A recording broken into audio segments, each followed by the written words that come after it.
Assalamualaikum, ayo belajar bareng aku lagi di RNM Channel. Kali ini aku mau bahas soal kasus kebidanan kontrasepsi atau KB. Sebelum ke pembahasan soal, yang belum subscribe, ayo di subscribe dulu agar kalian tidak ketinggalan info, latihan soal maupun materi tentang P3K, SKB maupun UKOM. Oke, kita ke soal nomor 1. Seorang perempuan umur 24 tahun datang ke PMB untuk menggunakan alat kontrasepsi. Hasil anamnesis setelah melahirkan 1 bulan yang lalu. Anak pertama, ini menyusui bayinya secara eksklusif. Hasil pemeriksaan ditemukan KU baik, tekanan darah 120/80, nadi 90 kali per menit, pernafasan 24 kali per menit, suhunya 36,7 derajat Celcius. Tanda-tanda kemungkinan hamil tidak ada. Kemudian terdapat varises di kaki. Alat kontrasepsi apakah yang paling sesuai pada kasus tersebut? A. AKDR, B. AKBK, C. MOW, atau D. Pil kombinasi, atau E. Suntik kombinasi. Oke, mari kita bahas soal nomor 1. Dalam menentukan metode kontrasepsi yang sesuai, kita harus mempertimbangkan beberapa faktor seperti kondisi postpartum, status menyusui, kondisi kesehatan ibu, ini termasuk adanya varises, serta preferensi individu. Nah, pada kasus ini, perempuan berusia 24 tahun telah melahirkan 1 bulan yang lalu, menyusui secara eksklusif dan memiliki varises di kaki. Oke, mari kita bahas setiap pilihan kontrasepsi yang diajukan. Mulai dari opsi A, AKDR atau alat kontrasepsi dalam rahim. AKDR atau IUD adalah pilihan kontrasepsi jangka panjang yang dapat digunakan oleh wanita yang sedang menyusui. Penggunaannya tidak mempengaruhi produksi ASI sehingga aman untuk ibu menyusui. Selain itu, AKDR juga dapat dipasang setelah persalinan, baik segera setelah melahirkan atau beberapa minggu setelahnya. Asalkan tidak ada kontraindikasi seperti infeksi postpartum atau kondisi uterus yang tidak mendukung. Nah, pada kasus ini, AKDR merupakan pilihan yang baik karena tidak mempengaruhi menyusui dan efektif dalam mencegah kehamilan. Untuk opsi B, AKBK atau alat kontrasepsi bawah kulit. Nah, AKBK atau implan juga aman untuk ibu menyusui. Ini merupakan metode kontrasepsi jangka panjang yang bekerja dengan melepaskan hormon progestin secara perlahan. Metode ini cocok digunakan oleh ibu yang menyusui karena tidak mempengaruhi produksi ASI. Selain itu, AKBK sangat efektif dan bisa digunakan segera setelah melahirkan. Oke, lanjut opsi C, MOW atau metode operasi wanita. MOW adalah metode kontrasepsi permanen atau sterilisasi. Ini biasanya dipertimbangkan untuk wanita yang yakin tidak ingin memiliki anak lagi di masa depan. Nah, pada kasus ini, perempuan tersebut baru berusia 24 tahun dan baru memiliki 1 anak, sehingga MOW mungkin bukan pilihan yang tepat, kecuali dia yakin tidak menginginkan anak lagi. Untuk opsi D, pil kombinasi. Pil kombinasi mengandung estrogen dan progestin. Penggunaan pil kombinasi pada ibu menyusui tidak dianjurkan karena estrogen dapat mengurangi produksi ASI. Selain itu, pil kombinasi biasanya tidak disarankan pada 6 minggu pertama setelah melahirkan karena risiko trombosis yang lebih tinggi pada periode ini, terutama jika ada faktor risiko seperti varises pada kasus ini. Oke, lanjut opsi E, suntik kombinasi. Seperti pil kombinasi, suntik kombinasi mengandung estrogen dan progestin, karena estrogen dapat mengurangi produksi ASI. Suntik kombinasi tidak dianjurkan untuk ibu menyusui, terutama selama 6 bulan pertama postpartum. Risiko trombosis juga meningkat dengan penggunaan kontrasepsi kombinasi, yang menjadi perhatian tambahan bagi pasien dengan varises. Jadi, berdasarkan pilihan opsi yang ada, pilihan yang tepat adalah A. AKDR. Nah, AKDR adalah pilihan yang aman untuk ibu menyusui, tidak mempengaruhi produksi ASI dan efektif dalam mencegah kehamilan. Selain itu, karena perempuan ini memiliki varises, metode kontrasepsi hormonal kombinasi yang mengandung estrogen harus dihindari karena meningkatkan risiko trombosis. Oke ya, kita lanjut ke soal nomor 2. Seorang perempuan umur 25 tahun datang ke PMB mengeluh ingin memakai kontrasepsi, tetapi yang tidak mengganggu produksi ASI. Hasil anamnesis mengaku melahirkan 6 bulan yang lalu dan selama ini memberikan ASI eksklusif dan belum pernah haid. Hasil pemeriksaan KU baik, tekanan darah 150/100, nadi 90 kali per menit, pernapasan 24 kali per menit, suhunya 36,7 derajat Celcius. Pertanyaannya, alat kontrasepsi apakah yang paling tepat sesuai kasus tersebut? A. MAL, B. AKBK, C. AKDR, D. Minipil, atau E. Suntik 3 bulan. Untuk soal nomor 2, untuk memilih alat kontrasepsi yang tepat dalam kasus ini, kita harus mempertimbangkan beberapa hal penting, yaitu yang pertama produksi ASI. Ibu menginginkan metode kontrasepsi yang tidak mengganggu produksi ASI. Kemudian yang kedua, status postpartum. Ibu telah melahirkan 6 bulan yang lalu dan memberikan ASI eksklusif. Kemudian yang ketiga, tekanan darah. Terdapat hipertensi 150/100. Ini yang dapat mempengaruhi pilihan kontrasepsi, terutama yang berbasis hormon. Mari kita bahas setiap pilihan yang tersedia. Oke, kita mulai dari opsi A, MAL, metode amenorlaktasi. MAL adalah metode kontrasepsi alami yang memanfaatkan amenor atau tidak haid dan menyusui eksklusif. Namun, efektivitas MAL sangat bergantung pada 3 syarat. Yang pertama, bayi harus berusia kurang dari 6 bulan. Yang kedua, ibu belum haid. Dan yang ketiga, menyusui secara eksklusif tanpa jeda yang lama. Pada kasus ini, meskipun ibu menyusui secara eksklusif, bayi sudah berusia 6 bulan, sehingga MAL tidak lagi efektif sebagai metode kontrasepsi. Oleh karena itu, MAL bukan pilihan yang tepat. Untuk opsi B, AKBK, alat kontrasepsi bawah kulit. AKBK atau implan mengandung hormon progestin yang tidak mengganggu produksi ASI. Ini merupakan metode kontrasepsi jangka panjang yang sangat efektif dan cocok digunakan oleh ibu menyusui.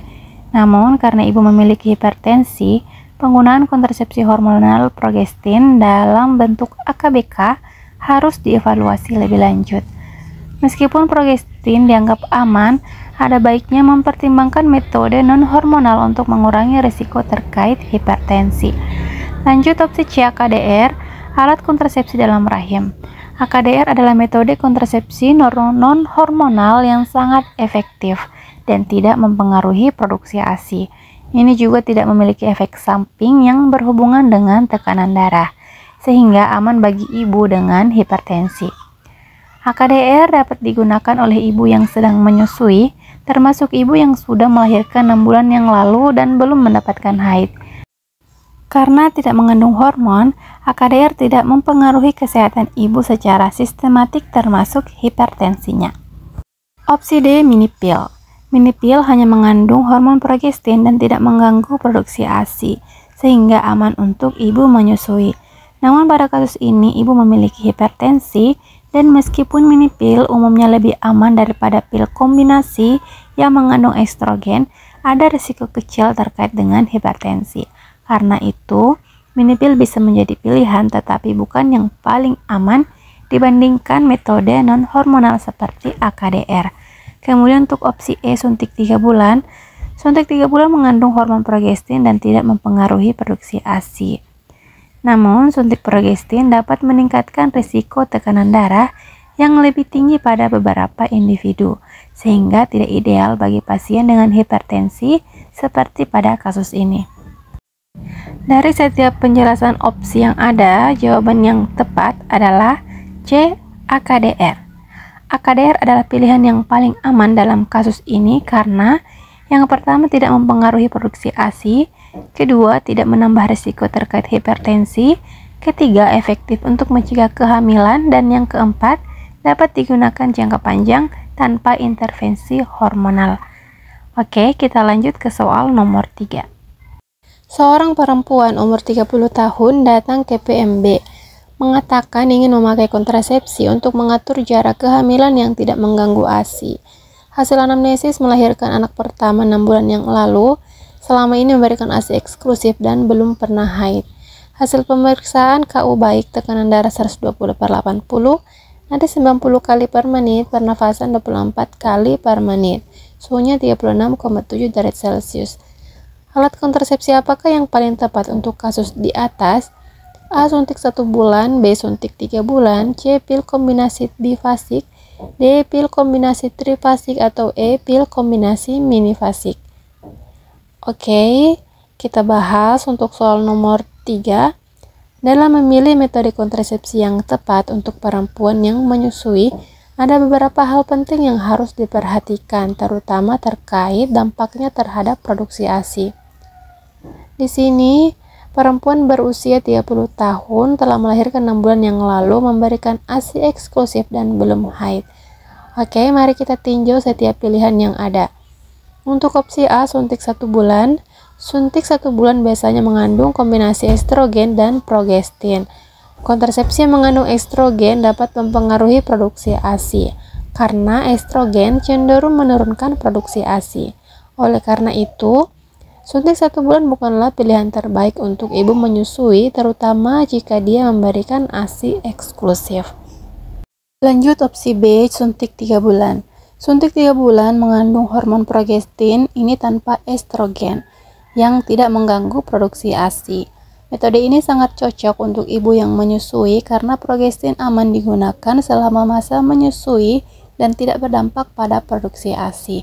Selain itu, suntik 3 bulan adalah metode yang sangat efektif dan dapat digunakan oleh ibu yang belum haid setelah melahirkan. Lanjut opsi C, pil kombinasi bifasik. Pil kombinasi bifasik mengandung estrogen dan progestin.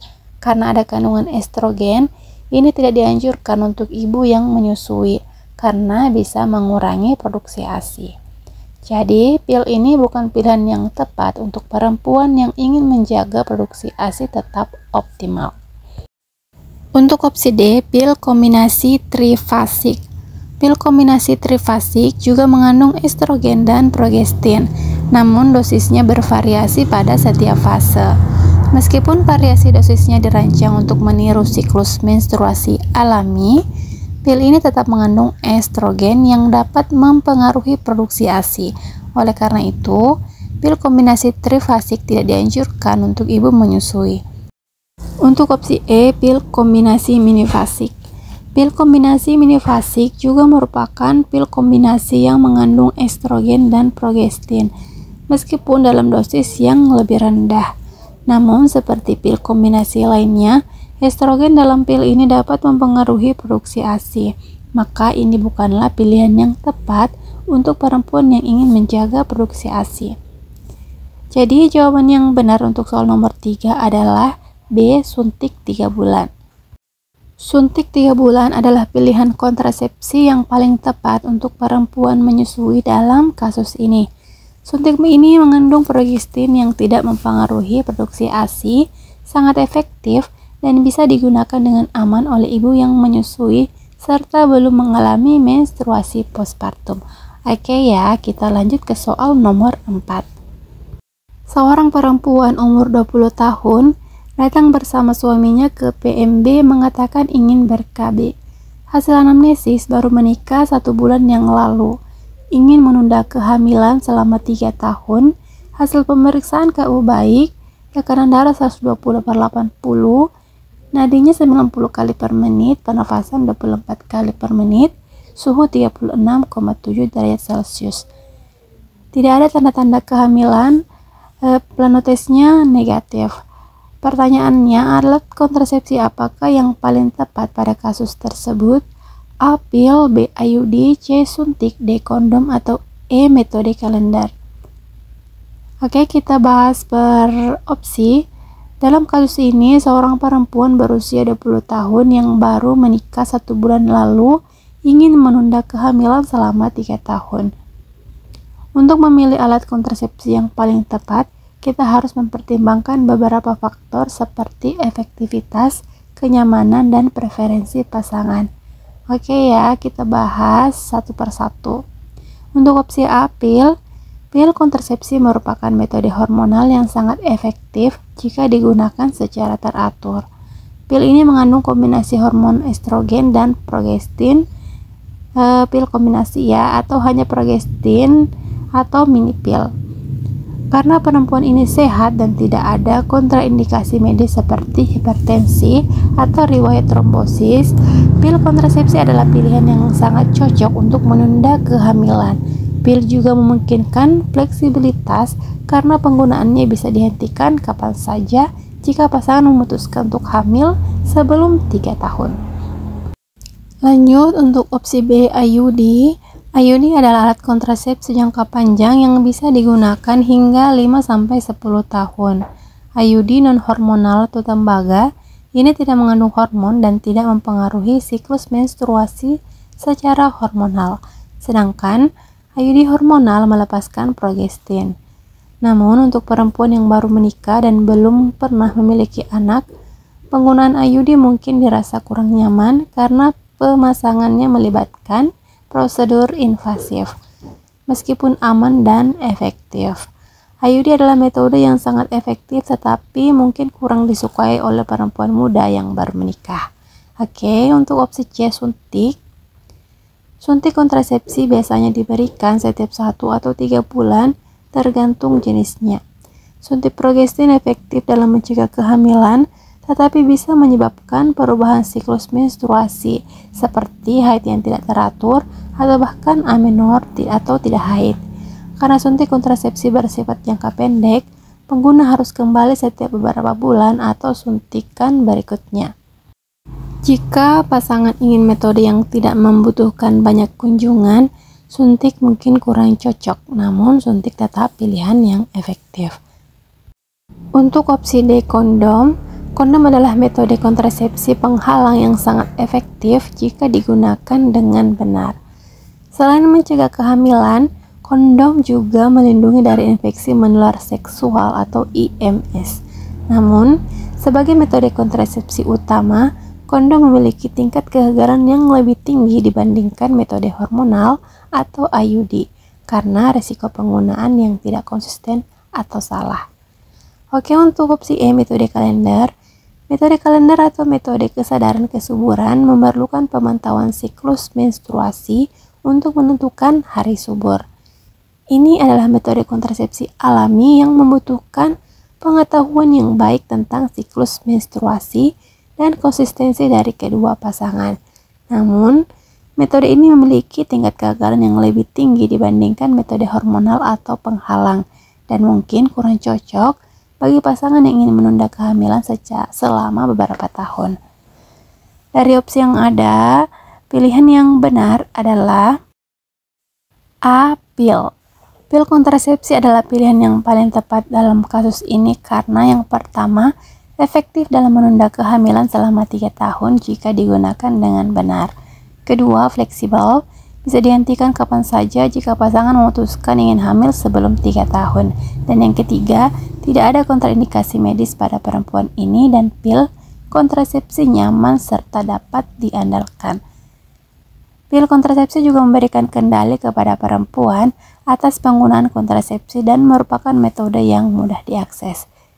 Oke, kita lanjut ke soal nomor 5. Seorang perempuan umur 36 tahun, P1A0, akseptor KB pil, datang ke PMB karena lupa minum pil selama 2 hari berturut-turut. Hasil anamnesis 10 jam yang lalu sudah berhubungan dengan suaminya. Ibu merasa khawatir takut hamil. Hasil pemeriksaan KU baik, tekanan darah 120/80, nadinya 90 kali per menit, pernafasan 24 kali per menit, suhu 36,7 derajat Celcius.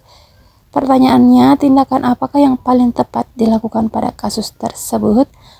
A. Memberikan suntikan KB, B. Memberikan konseling, C. Melakukan tes kehamilan, D. Memberikan kontrasepsi darurat, atau E. Menganjurkan pembahasan. Untuk soal nomor 5, kasus ini melibatkan seorang perempuan berusia 36 tahun yang telah menggunakan pil kontrasepsi, tetapi lupa meminumnya selama 2 hari berturut-turut dan telah berhubungan seksual 10 jam yang lalu.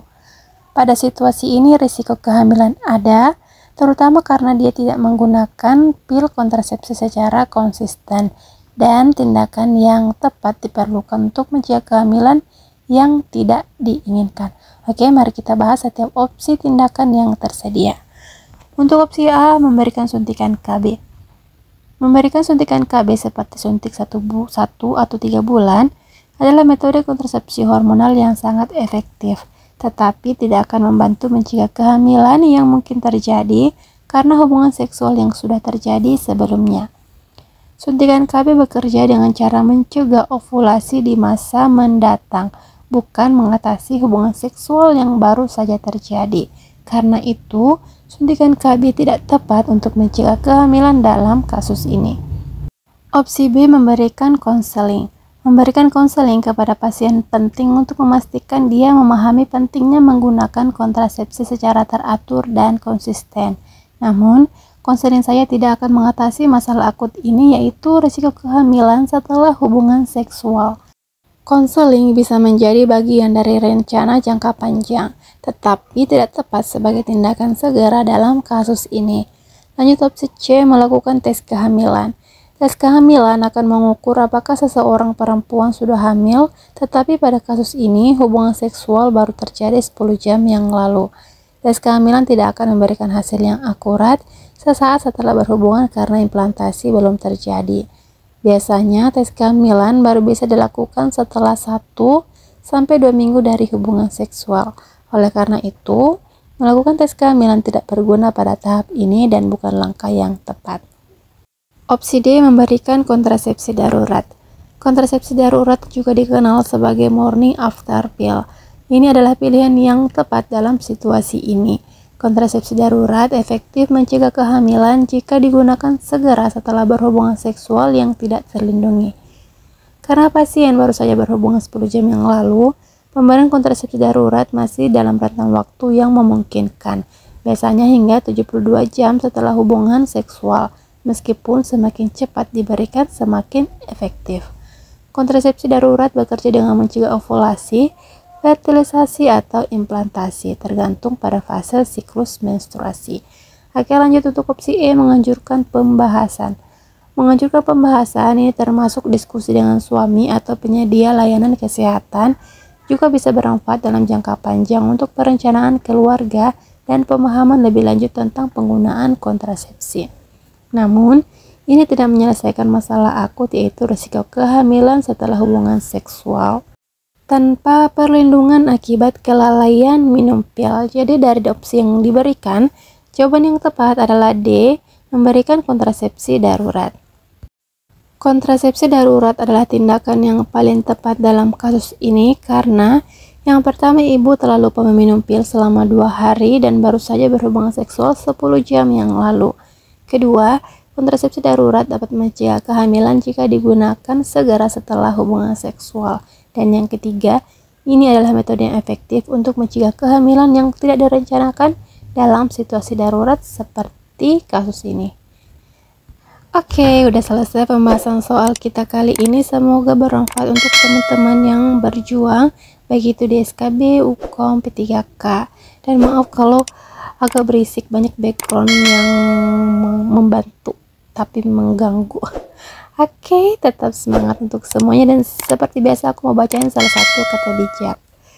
Kemampuan untuk belajar adalah anugerah, kemampuan untuk belajar adalah keterampilan, kesediaan untuk belajar adalah sebuah pilihan. Oke, tetap semangat.